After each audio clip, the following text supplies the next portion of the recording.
No black cats, just straight facts. Triple P certified. Listen, we can talk about odds all day. It doesn't matter what the odds are. It matters what's gonna happen.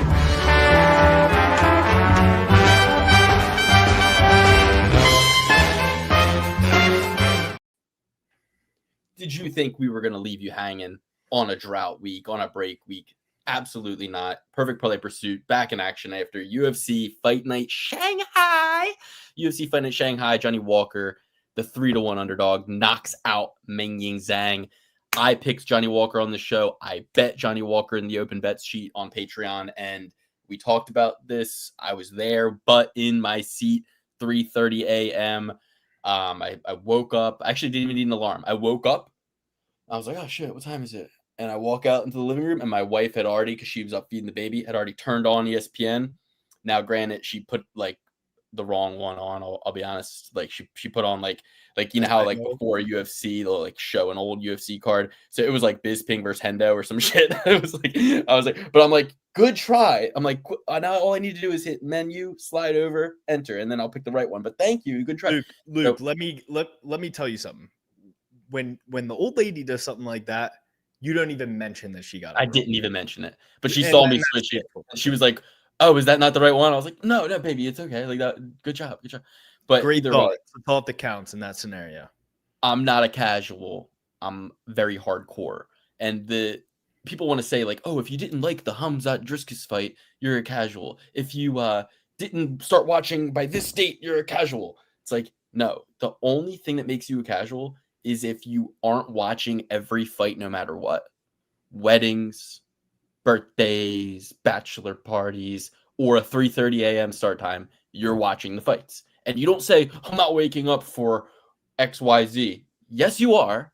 You are waking up for Dayar Nurgazai versus Yurin Saltybayev. You are. Yes, you are, if you're a hardcore fan. If you're a casual fan, and then the same people will be like, but I'm super interested in this PFL offering. Shut the... Anything that's not UFC, they'll watch just to say they're hardcore, but you won't. But it's the same with baseball fans. Like, are you watching 162 games a season? Guess what? I only have to watch at most 48 fight nights in a year.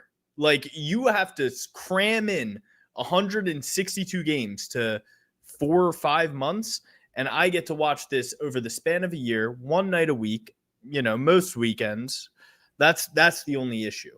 But and not this weekend. So UFC Fight Night Paris is not this weekend, but the next. But we're going to talk about all the highlights from last weekend. We're going to break down the card early for you guys. I know there's no other content out there, so we'll get into it. But my point is, I watched the fight. There's something really dark about being up at that hour. I will say this. Like there's something else really dark that happened as well. Like when I got up at 3 a.m., and I'm awake at 3 a.m. and I'm like knowing that I'm starting my day and like I'm about to tune in to watch and I turn on the fights and the fights are on, but the room is dark and cold and like everything's kind of different. It's like you're in a dream, not a nightmare, but like a weird dream. And then it also gives you the vibe of like when you had to either get up for a flight in your life or if you've had to ever like get up in earlier than normal for school, like for some reason, and then you're kind of up earlier and you're like, man, this is weird. Like I don't like this shit. Like I don't know. I'm not a big. I really aspire to be an early morning guy, but I'm not one. Like I can do it, but people would say like, you're not nice if I'm not like well slept. But I get up, I sit down. First fight, Saltybayev, fucking Ezekiel chokes him. That was insane to see. And Luke, that guy has no neck. How the fuck did he get Ezekiel choked? Doesn't even have a neck. It was 3 a.m. It was 3 a.m. A bunch of spooky stuff is going to happen. You have to expect that an Ezekiel choke's going to happen, in the first round?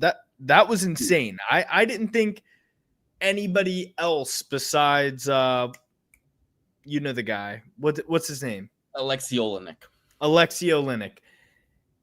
I didn't think I'd ever see an Ezekiel choke again the day he retired.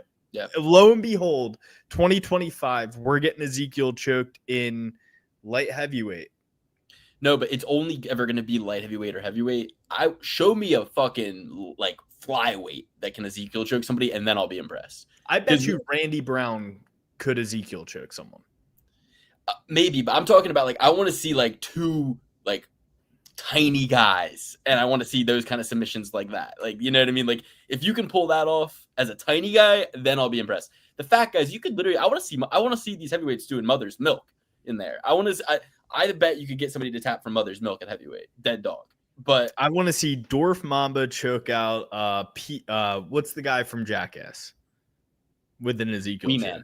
Wee Man versus Dorf Mamba Ezekiel choke. No, I just meant like Josh Van. You know what I mean? Like if Josh Van could do it, that'd be cool. Like I want to see the pipe cleaner little arms getting in there. You know what I mean? And like because then it's just pure technique. Like not the heavyweights, they're using a lot of leverage and strength and like kind of just like which is technique, leverage and strength for sure. But I just it's utilizing it in the right positions at the right time. Leverage is the main component of jiu-jitsu. Yeah, no, for sure. I just meant like without the weight and strength of them in that position, the littler guys are easily going to just be able to kind of get it slightly off. But if you have like amazing technique and they just get it perfectly and you can just do it, that would be insane to see. So listen, real quick. I watched the Long Zhao fight. I thought Long Zhao beat Jiu-Jitsu. I thought he won that fight round 2, round 3. He going into round 2 and throughout round 2, by the time round 3 started, he had thrown and landed double the amount of strikes. And then also in rounds 2 and rounds 3, he was the one landing more thudding, damaging, closer to fight finish strikes. So I really thought he won. He sunk a lot of my battleships when he lost. So now I'm up at 3:40 a.m. feeling like shit. You know what I mean? Like this is not what we signed up for. The next fight happens. It was Long Zhao definitely won. I agree. Yeah. And so then I have a $25 sprinkle on Weston Wilson. So if Weston Wilson wins, we win. We win everything we just lost back. That did not happen. Okay. So now I'm like, all right, cool. But and as long as Weston Wilson lays his head in South Carolina, he will be a bigger yellow belly than Stephen Wonderboy Thompson, and that's why he has the stones he does. I mean, that guy, like the way he strikes, like he's in street beefs. Like he belongs in street beefs, not in the UFC. I think the only reasonable matchup is him versus Death Sentence. They throw punches the exact same way. They have the exact same movement. Death Sentence has a better coach. That's the difference maker. So now I got what's left includes Michelle Pereira, and specifically Michelle Pereira by knockout and Michelle Pereira to win in round 1. Like that's the type of what I was thinking on Michelle Pereira. Like, and the fact that Dog has won, dude, it really does show the venom is completely removed from Michelle Pereira. He is what I would call impotent. He is like Theon Greyjoy at this point. He cannot ever be trusted again. And listen, people stopped trusting him with Tristan Connolly. I've been big on Michelle Pereira after that because I saw something. I saw a guy who changed things up a little bit and got better and was young and was actually getting better every time. That peaked out, and Anthony Hernandez, by all accounts, took his soul in that fight, and he'll never be the same again. And I think, I mean, shit, I can forgive Hernandez. I can even forgive Abbas Magomedov. But if you're getting shinned by Kyle Dawkins, there's nothing I can do for you at this point. You know, nothing. And if you're pulling out of the fight against Wonder Boy, you know what I mean? That's where the ship was really. No, Wonder Boy pulled out of the fight because he missed weight by a pound. He missed weight, regardless. Right. Regardless. I mean, that was where he first really because 2 wrongs don't make a right. Michelle Pereira made the first wrong there, and Wonder Boy made the second wrong. Nothing was right about that situation. I mean, 2 wrongs don't make it right, but Zhu Wrong did make it right against Austin Hubbard. He got the win, and I love that. Wrong Zhu versus Austin Hubbard got it done. So, but let me tell you this: after the Michelle Pereira fight, the Wrong Zhu fight starts. I'm asleep. I fall asleep. I slept through Wrong Zhu, Loner Kavanaugh versus Charles Johnson, Mahashate versus Gage Young, Kiefer Crosby versus Nurjai. I wake up. I go, oh, what happened? All my parlays are dead? Cool. Well, we'll just bet on Bjorjas. Or no, sorry, I had other parlays that were going. I had Rongju by finish, but that included Loner Kavanaugh. I had Rongju. Let me KO cover your blank spots here. Rongju, it was a close fight. I gave it to Rongju, but, up for interpretation on that one. Austin Hubbard is a very tough customer. Anybody who thought Rongju was going to put him away is crazy. Charles Johnson, Loner Kavanaugh was naming the waters in the first round, Luke. He was really naming those waters. Steven, Eric, Dixon. Then Charles Johnson starts coming on. Probably late half of the first round. Second round, absolutely coming alive. Loner Kavanaugh's chasing him, knocks him the fuck out, ground and pounds the hell out of him. Loner Kavanaugh doesn't even make it up to the hand-raising situation. Like, Charles Johnson put his ass away. It was amazing. Love that fight. Charles Johnson, double P certified, underdog of the week. Yeah. No, and Dan's never coming back to the show. Dan said he's never coming back to the show. I switched to Loner Kavanaugh, so he was not double P certified. But we double P certified Long Zhao, we double P certified. The only ones that we got correct: Aljamain Sterling, Gage Young, Rongju. So. All right. Well, 3 or 7. 3 out of 7. Gage Young had a pretty it was dominant but pedestrian. You would think he'd be able to get rid of Machate a little bit quicker. Tylek, Nurajai. This was one of the craziest things I've ever seen. This is one of the craziest things I've ever seen. First round, a foul occurs against Kiefer Crosby. Okay? Mm-hmm. Who's the ref? Big Irish lib idiot. No, not because he's a lib, but he's not Irish. He's not Irish, but Mark Goddard. Mark Goddard takes. Oh, it was a knee in the head on the ground. Mm-hmm. It was a knee to the head of the ground to a grounded opponent. First round, this happens. Mark Goddard takes 2 points. 2 points. For the first foul of the fight, he takes 2 points. What do you think about that, Luke?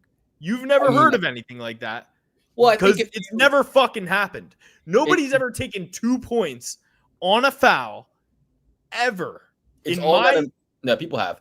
It's all got to make sense, right? So on the first infraction? Well, my thing is, if you're going to take the points, then why do you not give him time? The points are an acknowledgement of the egregiousness of the foul. Because Kiefer's a tough dog. He told me he's good. I believe he's good. Yeah, well, yeah, exactly. You got to say, as the fighter, you got to be like, give me a minute, and then don't make eye contact with the ref until you're ready to fight. Just don't say anything at all. Just sit there, say, hold on. Well, you don't want them to stop it either. There's a lot of chaos. Exactly. Just give me a sec. I also hit my balls too. Make something up. Lie. There should be a standard line. Like, do I have injury time? Like, one common thing that the fighter can say, like, am I on injury time? Yeah. How much time do I got? 5 minutes. Okay. I'll let you know. Give me a sec. Yeah. Exactly. Let me recoup. Mm-hmm. So, all right. Well, so then I wake up. But it was insane. Then he got knocked out right after. I texted you immediately. How bad was the knockout? Was he out? Was he like out cold? No, not at all. It was like elbowing to the guard, in guard. He wasn't out cold. He got up. He was fine. Everything was cool. Gotcha. Definitely wasn't the worst knockout I saw over the weekend. Do you want to get into it? We'll save it. We'll bury the lead a little bit. So Kevin Bjorgas loses. Worst thing I've ever seen. That was pathetic. Gonna have to reevaluate Bjorgas, but I'll move on. Waldo Acosta-Cortez.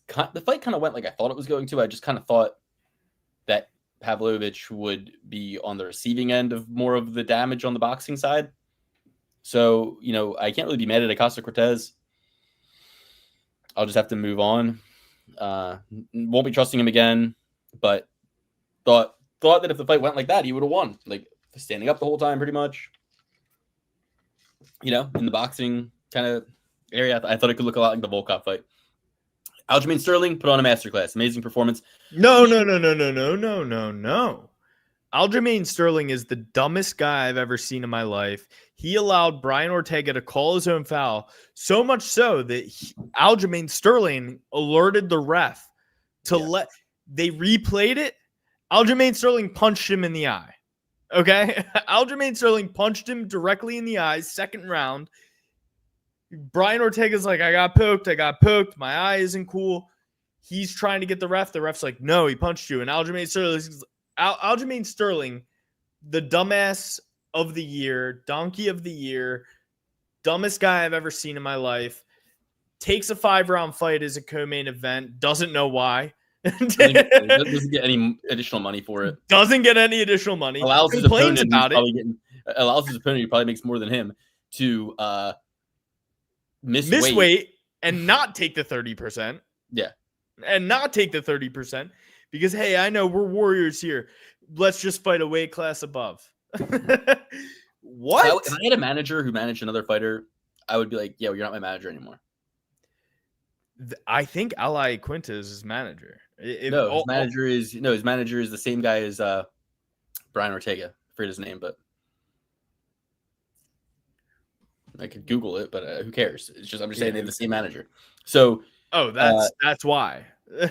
But dude, here's what I'll say: Brian Ortega is a sorry son of a bitch, dude. He's a sorry, sad sack, dude. For him, first of all, to be a guy who's been given title shot opportunities, main events, to be the face of a country within the UFC, to be the face of an organization, the face of like Latin, Californian UFC, he gets deals with Modelo. He gets stories told about him. He gets opportunity after opportunity. Even when he loses, he still finds his way into big fights. And all he does is wear a sad fucking pouty puss face all the time, miss weight. Why you look like so fucked up? You missed weight by 10 pounds. What's there to fucking cry about? What's there to be looking so gaunt about? You didn't even try to cut the weight. And like, if you did, and he's seeing someone going, this guy doesn't even know, it's even worse.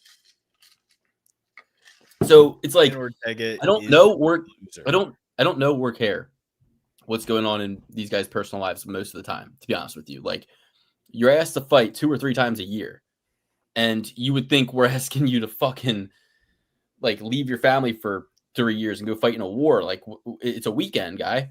It's 30 minutes of your time at most. Like, you're gonna make $1 million. Like, can you just act like you want to be here? If you don't want to be here, there's, where's Brian Battle at now?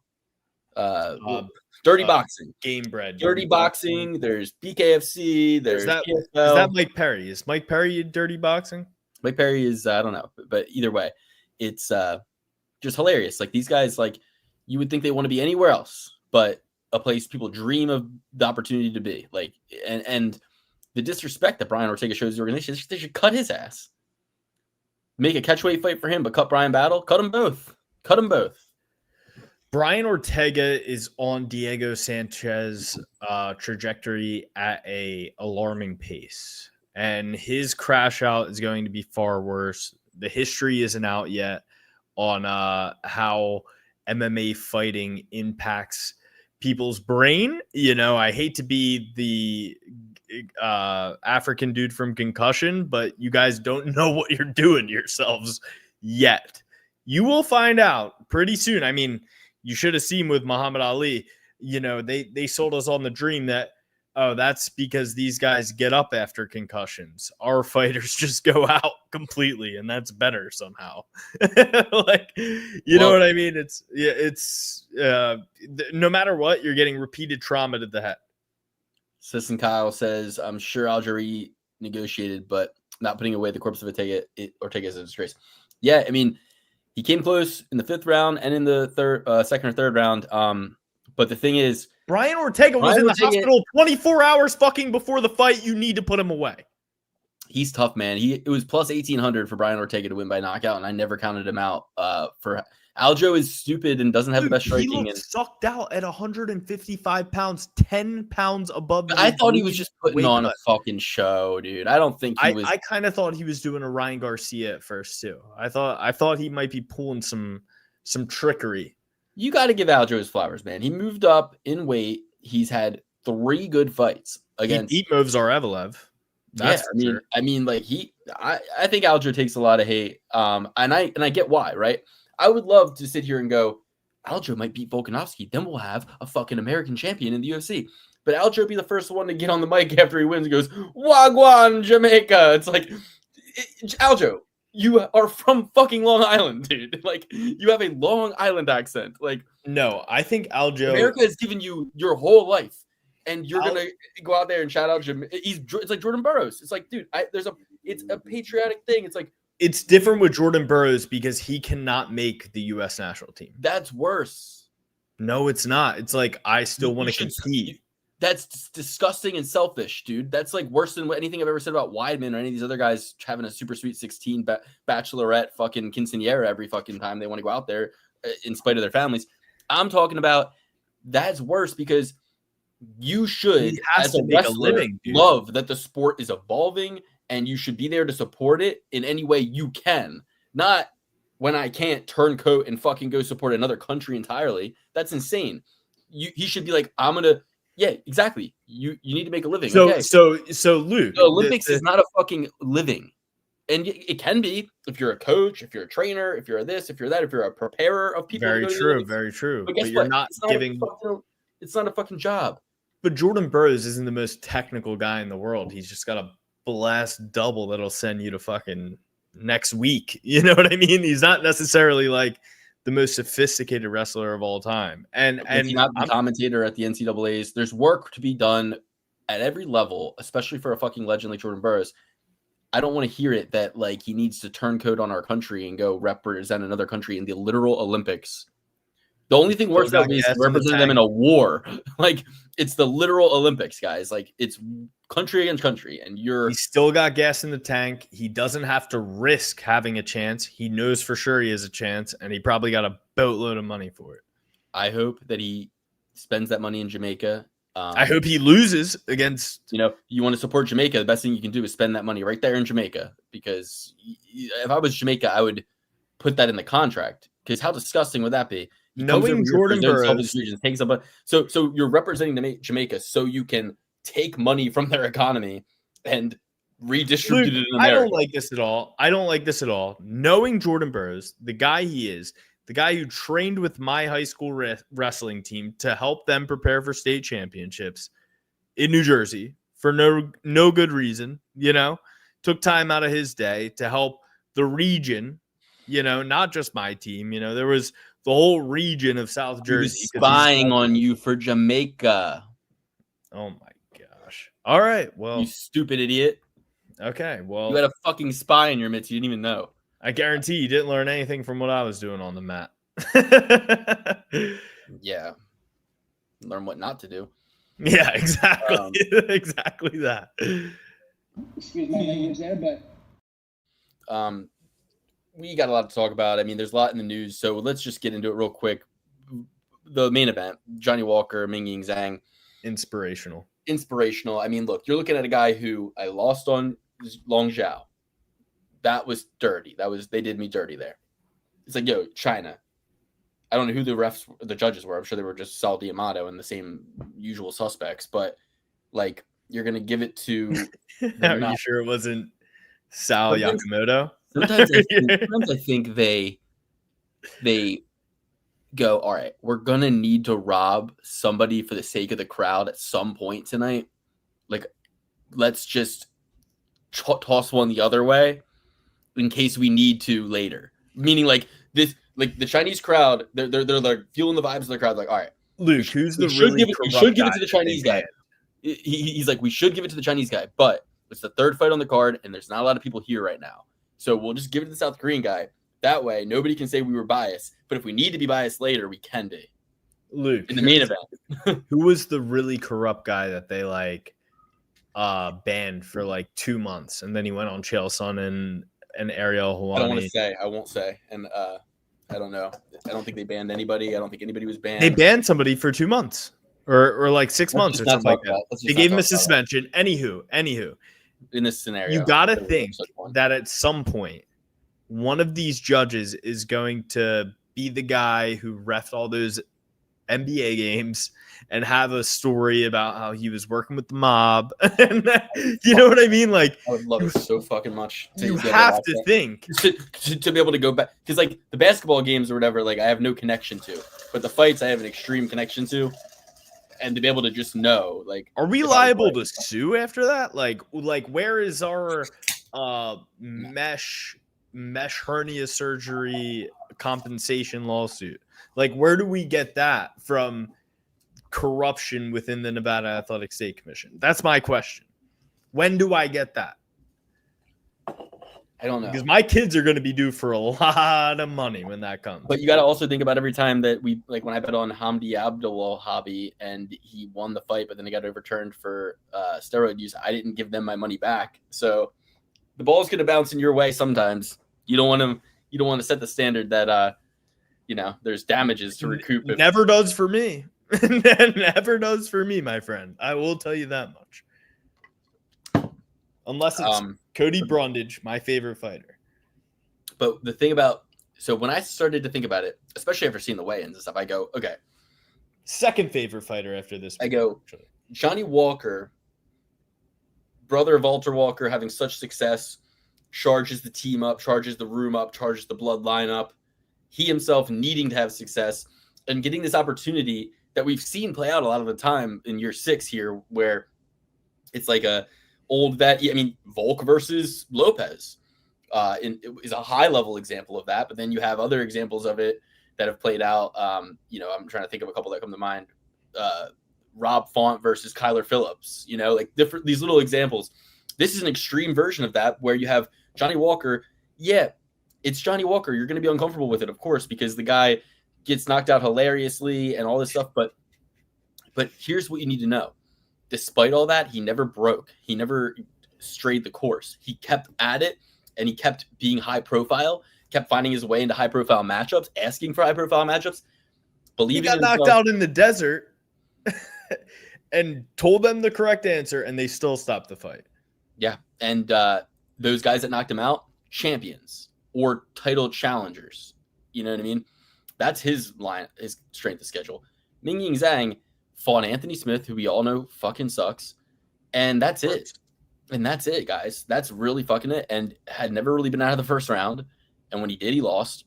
And I started thinking to myself, Johnny Walker can get out of this first round. Now, granted, of course, he goes in, does exactly what I hoped he would do in the first round, shoot a takedown, and ends up on bottom. Like, he will always find a way to do that type of shit. But those leg kicks. He's DDP-esque. Him versus DDP would be the greatest matchup of all time. And that's when you really see the hammers come out, the fake holes, the tunnel that's really just a painting on the wall. That's when you really see the Looney Tunes. One of them will step on a rake. But one will step on a rake, but that rake will activate a falling piano onto the other guy. Like, it's going to be insanity. Well, but with Mingying Zhang, we always say, like, it's a home field disadvantage sometimes. And with a guy like that, main event in China, all of his family, friends, and everybody's going to be like spotlight on you, texting him, talking to him. A lot of pressure. And then ends up completely embarrassing himself and his whole country. If you're a Chinese UFC fan leaving the arena that night, you would have walked into the arena thinking, how great is this? Not only is the UFC here in China, but we have so many great Chinese fighters on the card. And in the main event, we have, for the first time, like a big light heavyweight Chinese fighter who knocks people out in the first round, is like this intimidating, scary force of the division right now. He's getting a main event opportunity against a guy who fought former champions. And if he beats Johnny Walker, it'll just completely catapult this, and this is all great. So then you leave the arena going, well, Long Zhao got robbed and Mingying Zhang fucking quit on himself, like from a leg kick. You know what I mean? Like, great. Like, what now? Luke, When's I Wei Li Zhang disagree. fight? I Like, you know what I disagree mean? inherently. In communist China, you don't have a spotlight on your head. You got a red dot on your head, and it's either you win or bad things happen. Okay, it's a different type of nervousness. Anybody who would have the spotlight on them would say, "Oh, look at me! Let me perform to my highest potential." Unless you're a pussy, but if you have like the fear of death and less food, it's communist, right? China. I'm not gonna get into it. Oh, Lukey James. Lukey. When you look into it, I don't think Right, there was any. Lukey I don't Turncoat. think Luke, Ying Zhang's you an sit here. You sit here. You sit here, and you tell me Jordan Burroughs is a turncoat, but you won't even say that the communist community of China is the CCP. No, I just don't think that they care about Min Zhang. I mean, like maybe you're right, but I just think that at the end of the day, Zhang brought an arena to their country arena full for the first time in a long time. But First time in a long they time. have they do drone shows with more people than that on a regular basis. Like, trust me, like the UFC is small potatoes. But no, I mean, I just feel it was like sometimes you see a fighter rise to the occasion and you go, man, this guy like was given a 5-round main event opportunity and he's ready to go 5 rounds. Then you see a guy who is surprised that he's out of the first round and you go like, dude, that couldn't have been the game plan. I mean, granted, yeah, it's been working for you, but like you got to prepare for the worst. And to not even be able to go 10 minutes and like hold up and you're falling down, like the ref, Mark Goddard again, gave him every chance. I mean, he went down from the leg kicks, probably could have stopped the fight then and there. Thank God. Thank God he he did, by the way, because over 1.5. Thank God. Over 1.5. Thank God Mark Walker. Goddard gave him every possible chance to get back. Thank God Johnny Walker did what he did, because at that point, you know, he like I'm like, okay, pumped him. I go, okay, I'm down X amount. What do I need to bet on Johnny Walker to win all of that back? And I made that bet. And it was going to be either Luke's down like $500 or Luke is up $130. And I was like, that's not enough. So I threw another like 75 or 60 or something on Johnny Walker. And then that made me up $300 total of Johnny. So it would go from like, you're down like 600 or you're up 300. That was the swing that I was able to secure on Johnny. It was like a $300 bet on Johnny. So did that, made it happen. Had a beautiful morning. I mean, what is by that point? It's like 9 a.m. Or 8:30 a.m. I'm like, let's go. Life's good. I myself had 2 left. One was hinging on Aljamain getting a finish. One of them had I had bet on that too, but Sergey by decision, Aljo by finish, Johnny Walker. That would the great. The other one was Sergey by decision, Aljamain Sterling straight up and over. Oh no, it was over 1.5 in Sergey versus Cortez, and then it was over 1.5 Johnny Walker, Minging Zhang, and then Aljamain Sterling straight up. Yep, hit him in that perennial nerve, or I think he just was bludgeoning more so even than the nerve thing. I think he just was hurting him. I mean, leg kicks hurt. Leg kicks hurt to throw. Like Johnny Walker looks like a guy who it would hurt to punch him. Yeah. Vegas owns Goddard. He waited for the over 1.5 rounds to hit, then stopped the fight. Seconds after, bookies would have lost millions if it went under. Nothing to see here. And Bobby would have lost millions too, baby. So I don't know that Mark Goddard is. I think over 1.5 was the underdog pick. I think I more so saw him giving the main event time, and I think also Johnny. I mean, he does that. He does that. Literally turned over. He turned over and like said no mas, basically. You know what I mean? The only time he did not give the main event more time when he should have was Israel Adesanya versus Alex Pereira. Mm-hmm. But Mark Goddard historically will give guys and Colby Covington. Those are the only 2, but he hates those 2 guys. Like Mark Goddard is an emotional little bitch. And on God, he loves Izzy. Does he love Izzy? Yeah, loves him. So anyway, well, he hates Colby and he loves Izzy. So when you get on either side of Goddard, it's going to be bad. If you're in the middle, he doesn't know you, he doesn't speak your language, mate, you're in good shape. honestly, even the Colby fight, like I rewatched that fight, and people say that like he stopped it early, but here's the thing, guys. If he really wanted to influence that fight, he could have, because there were so many fouls, eye pokes, groin strikes, shit like that. And yeah, Colby a couple of the times, or one of the times at least, did kick him on the belt line. It didn't hit his groin, and Usman faked it. That is true. But other times, Colby did make contact, kicked him in the eyes, kicked him in the nuts, things like that. And Mark then and there could have influenced the fight. He could have taken a point away. He could have done a million different things, but he didn't do that. You know what I mean? So you got to think about it like, okay, if your statement is that he wanted to stop the fight early, it's like Colby was going to lose that decision anyway by losing that round, I think. So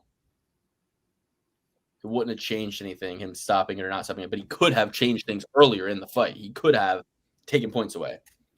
No, I agree. Mark Goddard, I don't like him. Biggest complaint about Mark Goddard is he gets in the action too much. You see him and hear him more than any other ref in the cage. Yeah, but and that's probably better for the fight. He also like comments and like goes backstage and tells fighters what a war it was and stuff, and like has like a opinions. Yeah. You need to be like a judge. A judge doesn't. I need to find it, but there is an interview where Paulo Costa said that a judge might be the only person with opinions that has a right to. Actually, I'm sorry.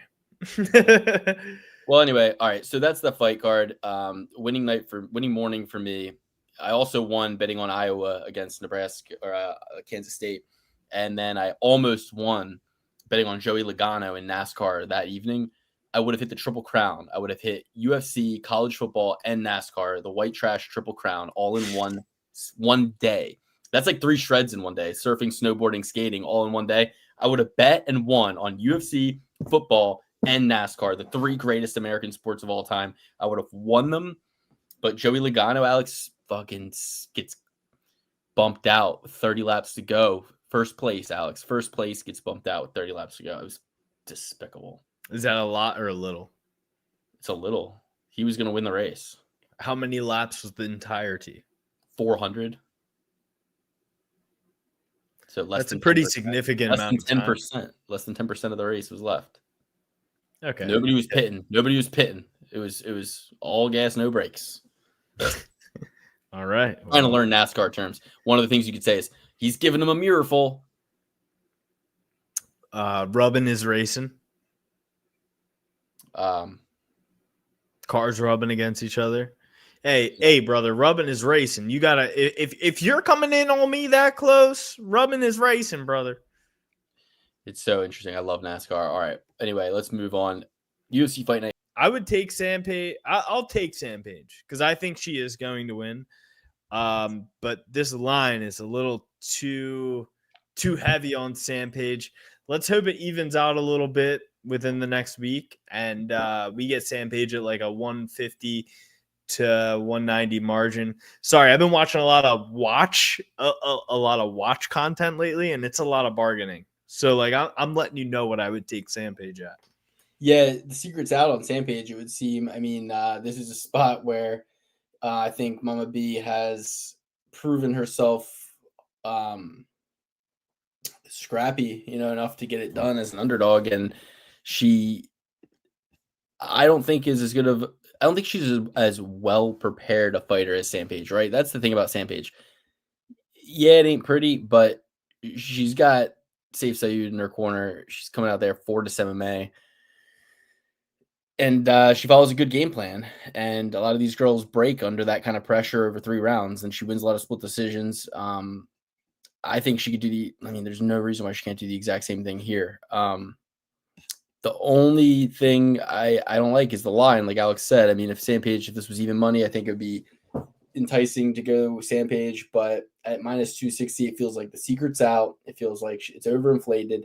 And it feels like it's women's MMA. So kind of dog or pass. I mean, if Mama B can just do what she kind of does pretty well, which is like stay on the outside, avoid the takedowns, avoid clinch control up against the cage from Sampage, and just dot her up and get her bleeding like she always is, do some damage, prevent damage being done to her.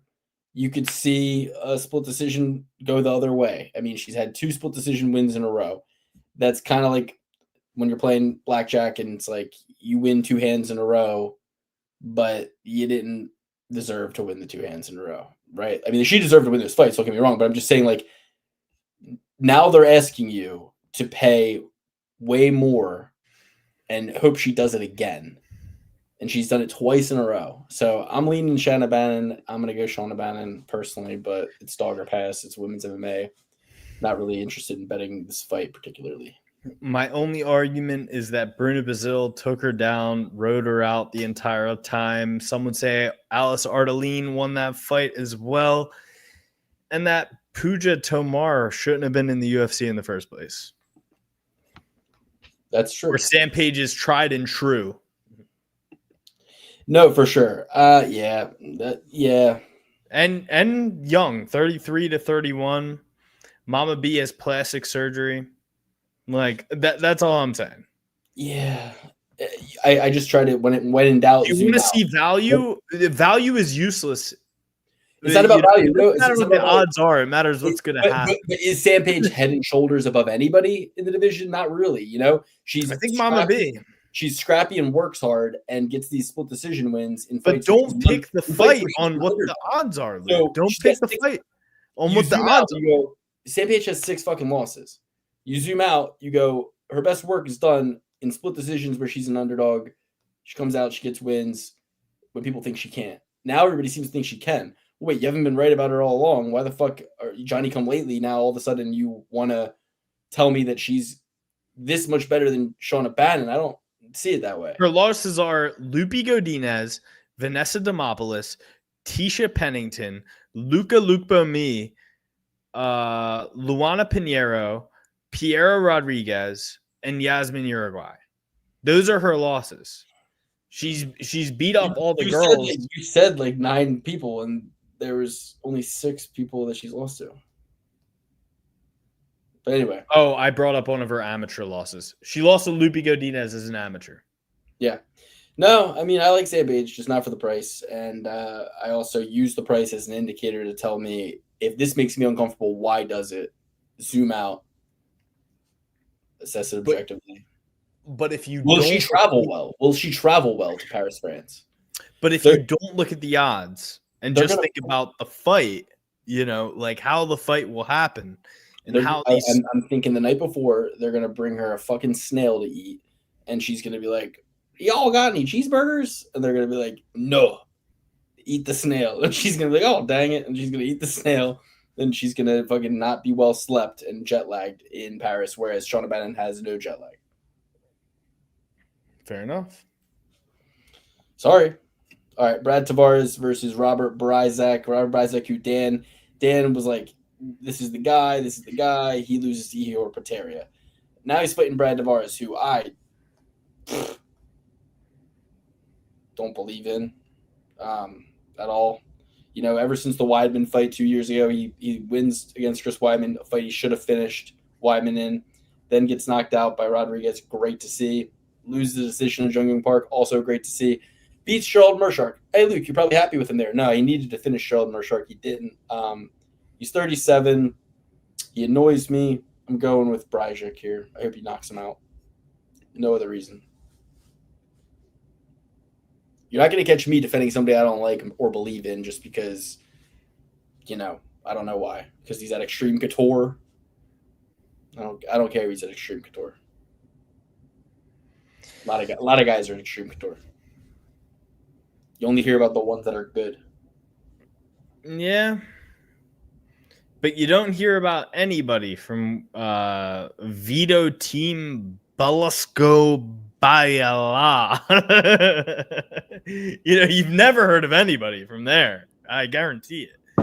Because I didn't say it correctly. And I don't care. I'm going with Brad Tavares. He is just like a guy who for the longest time kept you out of the top 10, Then he kept you out of the top 15. Now he's keeping you out of the rankings entirely. Give me Brad Tavares. Brad Tavares eats this guy up. It doesn't matter how old he is. This guy's 35 as well. And this is 185, so it doesn't even necessarily matter as much as that stat that everybody likes to bring up. All right, put it this way: he goes in there against against Chris Weidman and gets a decision win.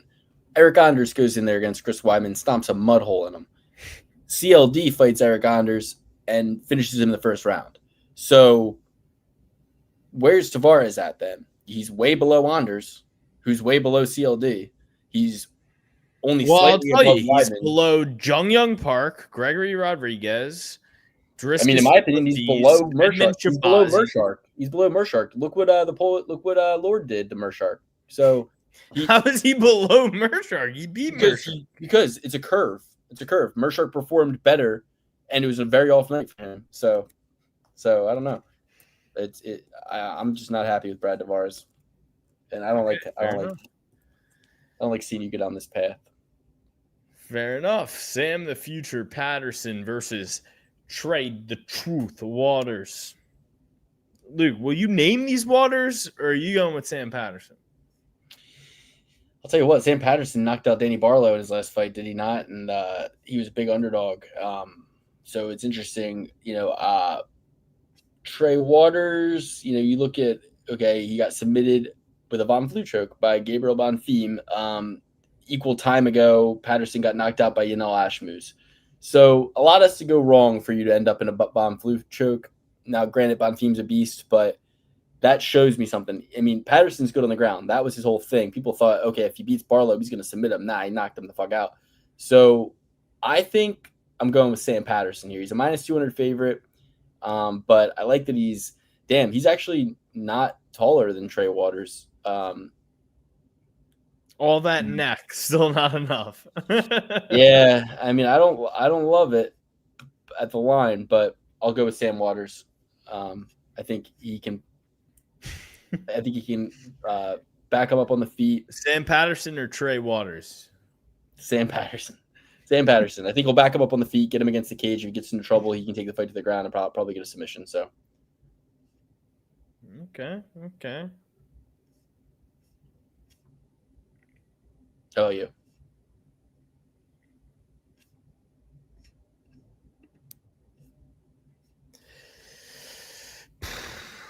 I think I want to go with Trey Waters here. I was going to go with, I will be honest, I was going to go with Sam Patterson, but you kind of walked me off the ledge there.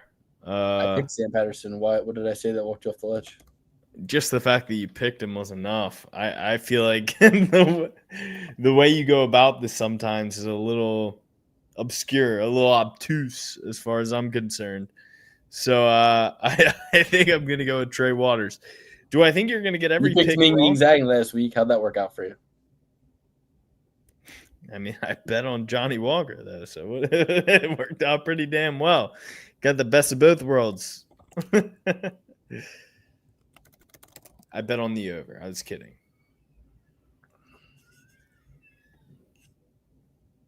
Okay, so you're going with Waters, huh? You just got into a pattern of disagreeing with me for the first two, and now you want to keep it going. But you're usually, I'm pretty good at picking the first few fights of the night. I usually start off 4 in a row, 5 in a row, but I commit more to the fights that are at the higher end of the card because that's what I like to watch. I don't want to have to watch Shauna Bannon versus Sam Page Hughes, Yeah. I mean, you have not gotten the first fight on a card. You did this weekend, but I think I did the 5 weeks before that. The last 5 weeks apart from I went pretty well on picks. Mm-hmm. And it was because I'm not paying attention to the odds because I'm not gambling. Well, we also had that on the Derek Lewis versus Talston share card. We double P certified the first 6 fights in a row, and they all were correct. So, and then And then you're right, yeah, a lot of Boudet, yeah, like the RDR versus Whitaker card. 7 out of 8 Trophy certified, first 4 in a row, all correct, double P certified. So anyway, William Gomis versus Robert Ruchala. Ooh, you ain't gonna catch me betting against William Gomis in France. That's like Khabib in Russia, so I'll take Gomis. You won't catch me betting against William Gomis ever. He beat Haider Emil in his last fight. This guy, he's fine. He's smooth. The last real loss he had was against Morgan Charrier. Sure, Morgan Charrier hasn't panned out as much as he probably should have in the UFC, but he has a pretty high-level resume there himself and has knocked out some high-level UFC talent. Yeah. We've established William Gomis is Stefan when Urkel comes out of the machine and he becomes hunky and he's like Stefan and he's like smooth and stuff. Like that's William Gomis. William Gomis is who's Urkel though in the UFC. We got to figure out who is Urkel and who is Mikey Musumeci is Urkel. William Gomis is Stefan. Yes. That is like Mikey Musumeci goes in the machine, out comes William Gomis. Like that is actually I couldn't have. It just came to me. William Gomis might be the most handsome man I ever laid eyes on. He should be an actor rather than a UFC fighter. But like he could be Usher, he could be Ray J. 100%. He should be singing like "Let Me Love You." What's he have a Robbie Lawler voice? Is that why he's not in the big pictures? We're missing that right now though. Like we don't have everybody who does that now is kind of weird. You know what I mean? Like there's no like straight lace Usher. Like we need like a new Usher. We need like a new like soulful singer. You know what I mean? Who does? Bro, but even at the time of Sexy Yama, who was the guy? Oh, you're talking about in like pop in general. Yeah, in pop culture. In general. It's like Sexy Yama is a singer in Japan. So anyway, we got to go with William Gomis here. Next, moving up. Hinat Fakhretdinov versus Andreas Gustafsson. Interesting fight, right? I mean, I think Hinat Fakhretdinov has a lot to learn. You know, he beat Carlos Leal and he was like not thinking he lost that fight like we all did. So it's like, dude, Craig Jones choked him out 3 times in 2 minutes. Yeah. So, you know, I mean, this fight's evenly lined for a reason. I kind of like a look at Gustafsson here. If Hinat wins, I think it's boring. If Hinat wins, I think he wins a decision. I think he wall installs him and takes him down and doesn't do much with it. But I think Gustafsson's the moment winner. Fakhretdinov's the minute winner. But I just think you're either getting Fakhretdinov at a really great price here, or this is the one where it's like, oh shit, like busted, like exposed, like he's not as good. He's not the next Hamzat or some shit. You know what I mean? So we got checkered past versus checkered present here. You know, I'm not going to mention anything about Gustafsson's past. I believe that's behind him. You can look at the cover-up tattoos that he has.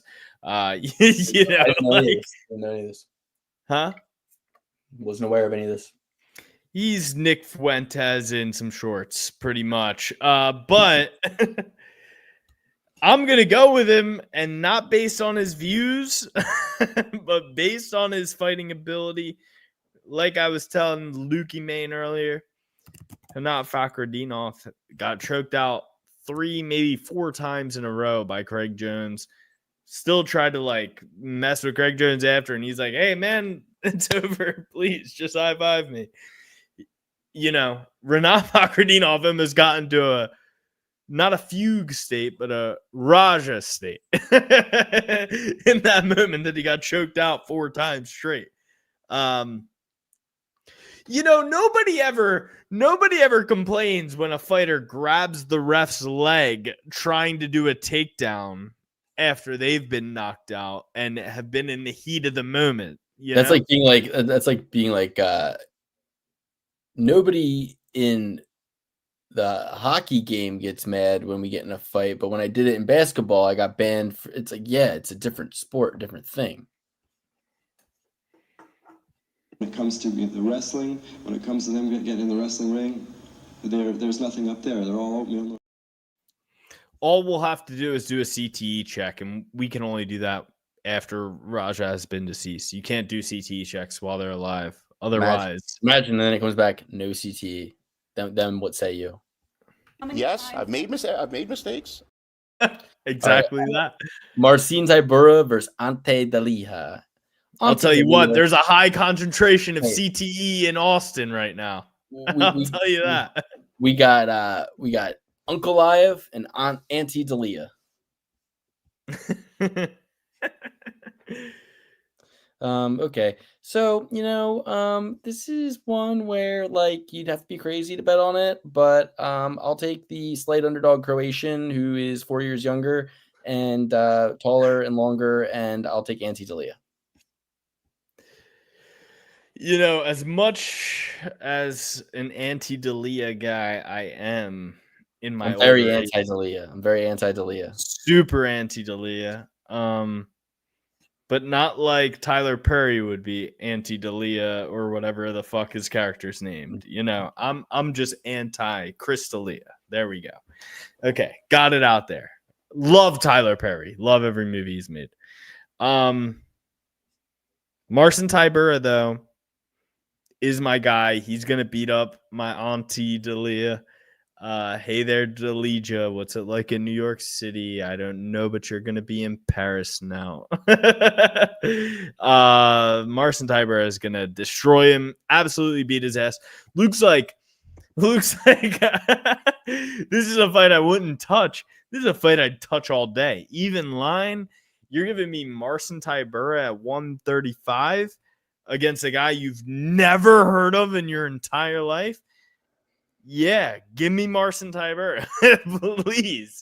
Please. All will right. Do. Thank you. Come again. And the guy he's fighting is 35. It's not like he's some young buck. He's 25 and 6. Just as many miles on him. A little younger. No, Marcin Tybura is going to beat his ass. Next, we got Omar Sy versus Brenson Aberio. Brenson Aberio coming off a loss by knockout 2 months ago to Azamat Murzakanov. Before that, he was able to submit Yair Nurgazai, who we just saw fight last week, beat Caio Machado by split decision after dropping, his first couple in the UFC. That lost to Ming Zhang by knockout, and then he loses the decision. Meanwhile, Umar Sy trying to bounce back from his first loss 2 months ago too against Alonzo Menifield. I'm going to go with Umar Sy, but I think Aberio is definitely an enticing underdog because I think he's more well-rounded, more UFC experience, kind of already had his resurgence. This could be Umar Sy's slide. So I'm going to go with Umar Sy, but I want to see the weigh-ins. I want to see how this one kind of makes me feel when it gets a little bit closer. And I might be giving an underdog look at Aberio here. You're so dumb. Like the fact, like you were thinking I was taking Raja Jackson's side because I wanted to be a contrarian or something. But now you're like making arguments for Brenson Aberio.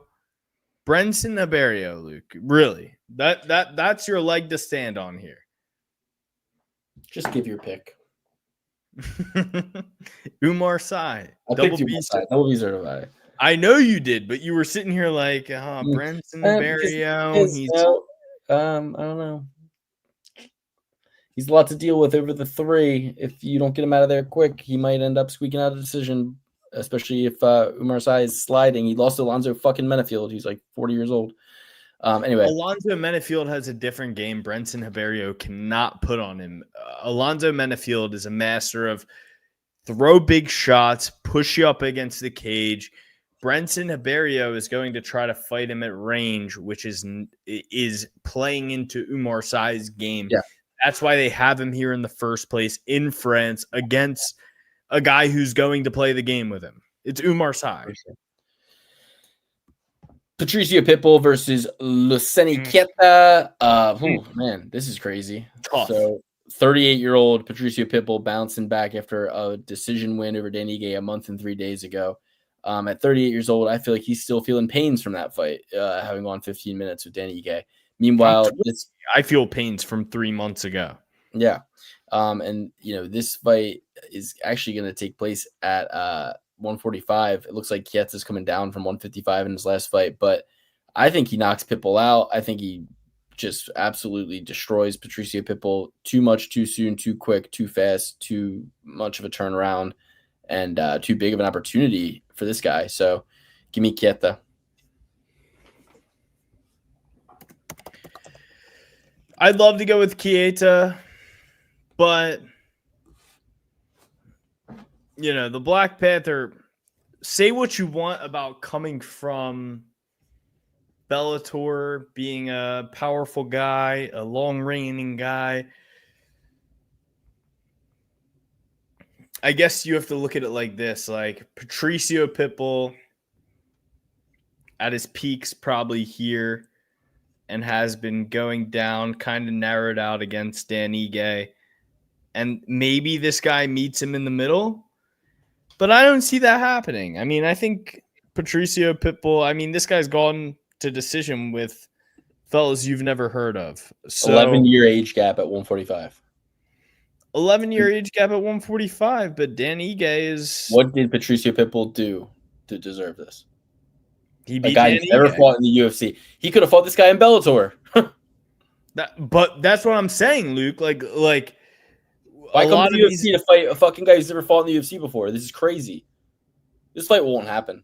Trust me. Patricio Pitbull's getting out of this. Not happening. And he oughta. But I think Patricio Pitbull can win this fight regardless. Like, we've seen these young African prospects at young weights come over to the UFC, think they're going to finish a lot of guys, and don't get the finish. Sure, this guy's been decision before he was in the UFC, but that only shows me that he was taking guys to decision who shouldn't have even been in a cage with him in the first place. And that's what that tells me. At least Bellator has guys you've heard of, where Patricio Pitbull, sure, he lost to fucking who? Yair Rodriguez, Chicho Suzuki, Sergio Pettis, AJ McKee, Benson Henderson. These are guys you've heard of. You know what I mean? Like, this is, and he's beaten a lot more guys that you've heard of.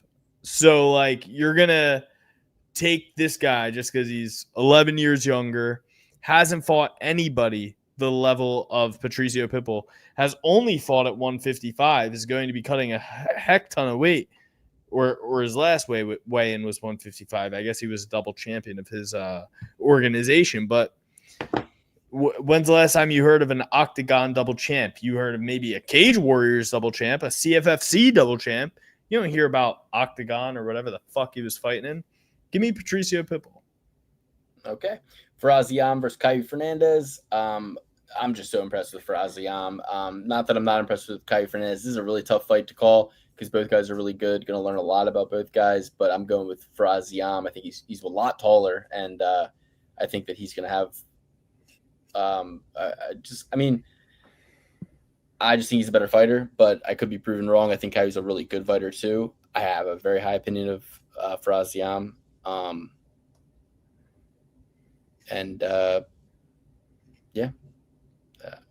Give me Faraz Yam. Caio Fernandez, not necessarily known for his ground game, which is where Faraz Yam is going to struggle the most. But in his last 5 fights, he's been much improved since Terrence McKinney submitted him. What's that, 3 years ago? He was 25, just as young as Raja. 25-year-olds, they're pretty much children, in my opinion. I wouldn't hold anything a 25 or under did against anyone. Give me the smile killer. Give me Faraz Yam here. I think that he is so much improved from that Terrence McKinney fight where Caio Fernandez, he only has 2 submissions in all 10 of those wins, 5 of them coming of which by knockout, and a lot of them the other 3 by decision, I suppose. If you want to play a striking game with Mr. Ziam, you're going to be in deep doo-doo, my friend. Unless he takes him down, grounds and pounds him, I don't see that happening. But Faraz Yam has been facing some wrestlers in his recent past. Mike Davis And you can say Mike Davis was coming off of the couch after 2 years of not being in the octagon, but Mike Davis is still Mike Davis. He showed you that in the last fight. Matt Vola, who should be a better wrestler than Farasi Ham. Claudio Puelles, who's also inclined to take it to the ground. Ethan inclined to take it to the ground. But against these guys who are going to be fighting this fight, he wins. And I think Kaio will fight his fight with him. Okay. Even if he doesn't, I think Farasi Ham wins. So do as thou wilt. All right. They'll be served by Fraziam. Next, Modestus Bukauskas, Paul Craig. I think Bukauskas is going to knock Paul Craig out. So, wow. Yeah, that's my take. I think he's going to knock him out. Really? Yeah. Not for me. Not for me. A dead clock is right twice a day, and Modestus Bukauskas is not that good. I could see a way that Paul Craig wins this. What was that no contest for? Was it an eye poke? Up kick. Oh, Paul Craig up kick that dude. Yeah. Paul Craig, he's got the killer instincts. He's got the Rajah Jackson in him. He's going to go out there. He's going to put Modestus Bukauskas in a body bag. Modestus Bukauskas, he stinks. I couldn't disagree with you more. All right, Belagioki, Mason Jones. This is an interesting one. Really, it's interesting because Belagioki, you feel like Mason Jones, like, did he like get bounced out of the UFC and come back or something? Like, I why? believe he did, but we might be thinking of another Welsh fighter who's at. No, he did. He lost to. He actually came into the UFC off Cage Warriors, lost to Mike Beast Boy Davis, went to a no contest with Alan Patrick. I was like 16-2. How could he have lost so much to get kicked out of the UFC? So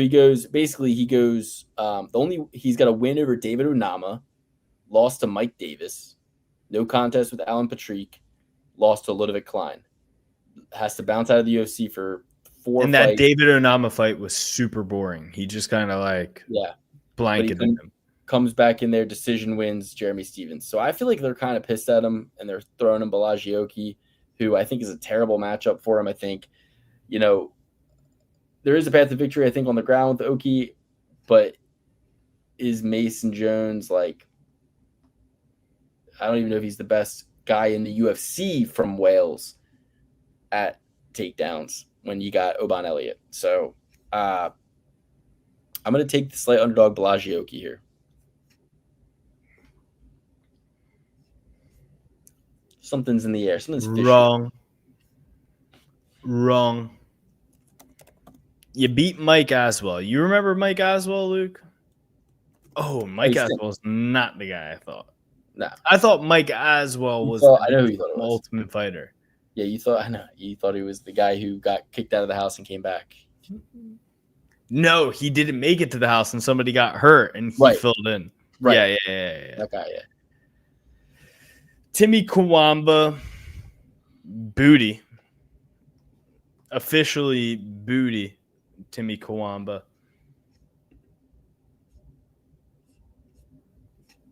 Give me the Welsh. Give me the Welshman. All right. Mason Jones for Alex. Next we got BSD, Benoit Saint Denis versus Marcio Hufi. Look, I think I'm a big Hufi believer. I'm a big Hufi fan. I love his story. I love his fights. I think this could go one of two ways. Hufi highlight reel KOs BSD, or Hufi wins a decision against BSD. But I do not see BSD winning this fight. So if he does, it's by submission. Yeah. So give me Hufi by KO or decision. But BSD, dude, he got cut through like a hot knife through butter by fucking Moicano on the ground. So it's like, and on the feet. So I feel like, what does Hufi do to Moicano right now? He fucking knocks him out, probably. No offense to Moicano. I love Moicano. But, Moicano did not look good against Beneil Dariush, and I think Hufi sends his head into the fucking stands. So it's like, I think Hufi's the man. He's as advertised. The only thing is BSD can certainly take a beating. We've fucking seen that time and time again. It's only a 3-round fight. Hufi could kind of like do a feeling out process in the first round. First round kind of comes and goes. Second round, Hufi puts it on him, hurts him. third round, he knows he's up. He takes his time. He coasts to a decision. So that could easily happen. Or he could just be really putting it on him, and BSD could just take it and also be putting out threatening shots back to keep him from kind of like going in for the kill. So I see Hoofy by decision could be enticing, but Hoofy by knockout is where I'll put some of the money on too. So I see a second round knockout by Hoofy, and that's what I see. I think Benoit, what he these guys could get to work. do, These nerds get to work quick though. they These do. nerds get to work quick. Hoofy is Lord, more like a Conor McGregor. Practice, Lord Practice. Like Practice got Neil out of there in round 1. Lord got GM3 out of there in round 1. Even more so, the other guy, John Silva.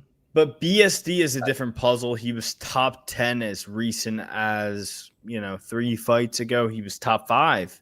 If he beat Dustin Poirier, he would have got a title shot. Who did he really beat to get there? You don't even know. No one really, but who did Hoofy beat? Bobby Green. And that's it. It's not just about who he beat. It's about what you're seeing him do, right? Like he's just doing stuff that's like dynamic and talented. You can see the talent. You're not watching fucking. You look at him and then strike. But he took James Lyon top to a decision. Granted, that was Hoofy versus James Goku. Lyon was tough as fucking shit, dude. And he bludgeoned him. He dropped him like 6 times in that fight. Yeah, no, I agree. But I'm saying it was Goku versus Rufy from One Piece. That's both of their nicknames. Yeah. His real name isn't Hoofy. Yeah, I'm definitely taking Rufy here, but I just think that it'll happen a little later in the fight. I think that he's going to get the knockout in the second round. That's just what I think. I think that BSD has a lot more to offer than Jeff Neal or Jared Cannonier, whichever one. Taking BSD? No. Gotcha. I'm taking Rufy second round knockout. That's what I'm taking. All right. I'm telling you, I think BSD has too much to offer. He takes a little time to register. Hoofy isn't like all these other fighting nerds. He's more of like a Conor McGregor. He downloads data, sees your tendencies, and then bam. Okay, next we got the main event. Nasruddin Imavov, the Russian sniper, fighting now he's just listed as the sniper, and he's fighting out of France. And then Caio Borralho, the natural. Caio Borralho 6'1", Imavov 6'3", both claim to have a 75-inch reach. Borralho's coming off that decision win against Jared Cannonier. Took a lot of damage, though, in that fight. He also has a decision win against Abbas Magomedov. He submitted Michael Olajaychuk, who he now trains with. He knocked out Paul Craig. He's 32. Imavov's 29. Imavov 16-4. Knocked out Israel Adesanya. Decision Brendan Allen, knocked out Cannonier, and had a majority decision win against Raymond Odeze. You remember, I'm going to go with Imavov here. It's a near even pick'em fight. I just don't think Imavov's going to get taken down. I think Borralho has the better heart, more will to win, stronger mind, less of a bitch. Imavov, when he fought Sean Strickland, Imavov when he fought, like a lot of his losses are just ugly. He doesn't show a good heart in there. But I think we're kind of past that. I really liked what I saw in the Izzy fight. I thought he won the first round. I don't know what Dana White was talking about. I thought he had Izzy's number the whole time. Even as I'm saying this, I'm kind of like, it's Borralho, man. It's Hoofy and Borralho, both bang bang, like both. You're wrong. Yeah, you're definitely wrong. I'm wrong. You're definitely wrong. And let me tell you why. Caio Borralho. It's Caio Borralho. Israel Adesanya, Luke. What's he gonna do to you? Strike with you. He ain't taking you down. Jared Cannonier, what's he gonna do to you? Strike with you.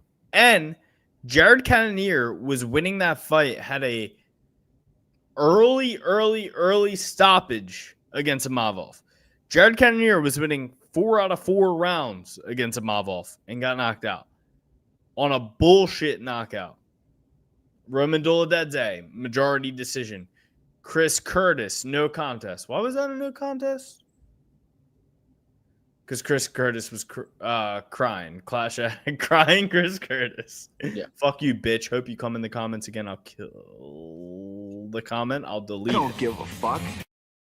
I'll kill the comment. I'll kill any comment you send my way. I don't care about your comments. Sean Strickland loss. Unanimous decision. But like, Luke, you know what I mean? Like, Ian Heinz, you lose to Phil Halls. Yeah, no, I feel you. It's just there's a lot, and it's like if he's past that, he's past that. But I think you're right. It's those matchups that have allowed him to be past that, but he's not been pushed, grinded on. Here's the guys he's beat: Ian Heinisch, Edmund Shabazian, Joaquin Buckley, welterweights, Roman Dolidze, Jared Cannonier, Brendan Allen. Only guy, Israel Adesanya. Only guy he beat that isn't a striker, Brendan Allen, Roman Dolidze. But Roman Dolidze, that's a majority decision. I thought Roman Dolidze won that. Like, I sincerely thought Roman Dolidze won that fight. You beat Brendan Allen. That's like setting the clock to the correct time after the fucking power goes out. You can do that. If Brendan Allen gets 2 takedowns in the first round and then fails the next one in the second, you win. Yeah. Hey, newsflash. That's how you beat Brendan Allen. Stuff a takedown in the second round. Let him take you down in the first. He loses all confidence. He's dumb as a box of rocks. He should be a cop, as far as I'm concerned. He shouldn't be a fighter. He has the IQ of a cop. He does. All right, not to rush out of here, but Contender Series is on, and I got people to see, places to be. So let's go through the full picks, top to bottom. Sounds like we're on the same page with Caio Borralho. So I'll start us off. Caio Borralho, Marcio Hufi, Belagioki, Odessis Bukauskas, Faraziam, Laseni Keta, Omar Sy, Antti Daliha, Andreas Gustafsson, William Gomis, Sam Patterson, Robert Bryzik, and Shauna Bannon. Those are my picks, top to bottom. Thanks. Top to bottom for me, Luke's favorite show, Caillou. My favorite show, One Piece, Rufy. You better be correct. Caillou Fernandez is also on this card, and you didn't pick him. So Caio Borralho. Sorry, I said top to bottom. Yeah. Rufy, what Luke likes to do. Mason Mason Jones, Polkarig, Farisiam, Patricio, Pitbull, Omar Sy, Marcin Tybura, Andreas Gustafsson, William Gomis, Trey Waters, Brad Tavares, Sam Hughes. And the WBC Red picks, Caio Borralho, Marcio Hufi, Faraziam, Omar Sy, Andreas Gustafsson, and William Gomis. I love them. I'll go into war with those fucking names. Those are good names. Thanks for joining the show, everybody. We were just joking about everything, and we love you, and we respect our veterans. And join the Patreon to get the open bet sheet link, where I'll put my bets this next couple. Some veterans and good ones. And we love you guys. So, Alex, any parting words? Or I love the balls on my mouth. We love you guys. Thanks so much. Over and out.